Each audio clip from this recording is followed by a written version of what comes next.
तर एक महत्त्वाची बातमी आहे। प्रभाग क्रमांक 3 मध्ये भाजप आणि राष्ट्रवादी यांच्यात काटेकी टक्कर पाहायला मिळणार आहे। अजित पवार यांनी प्रभाग 3 मधून उज्ज्वला खांदवे यांना मैदानात उतरवलंय। उज्ज्वला खांदवे यांना पहिल्यांदाच निवडणुकीची संधी मिळाली आहे। विमाननगर लोहगाव या परिसरात नागरिकांच्या अनेक समस्या असून त्या सोडवण्याचा प्रयत्न करणार असल्याचं उज्ज्वला खांदवे यांनी यावेळी म्हटलंय। प्रभाग क्रमांक 3 मध्ये राष्ट्रवादीकडून उज्ज्वला खांदवे यांना प्रचारात मोठा प्रतिसाद मिळतोय आणि मतदारांनी एक संधी त्यांना द्यावी, त्या संधीचं आम्ही सोनं करू असा विश्वास उज्ज्वला खांदवे यांनी व्यक्त केलाय।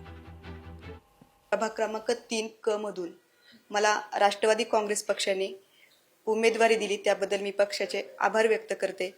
आणि मला कुठलीही राजकीय पार्श्वभूमी नसताना मला अजितदादांनी जो माझ्यावरती विश्वास ठेवून उमेदवारी दिली त्याबद्दल मी पक्षाचे आभारी आहे। माझ्या प्रभागामध्ये खूप मोठ्या समस्या आहेत। मेन म्हणजे पाणी, ड्रेनेज, लाईट, ट्रॅफिक, खूप मोठ्या समस्या आहेत। त्या आम्ही समस्या सोडवण्याचा आमचा मानस असेल। मतदारांना एवढीच माझी विनंती आहे, नवीन चेहरा आहे, एक नवीन चेहऱ्याला माझी कुठली राजकीय पार्श्वभूमी नसताना एक सामान्य चेहरा आहे, मी सामान्य व्यक्ती आहे, त्यामुळे एक सामान्य माणसाला संधी द्यावी।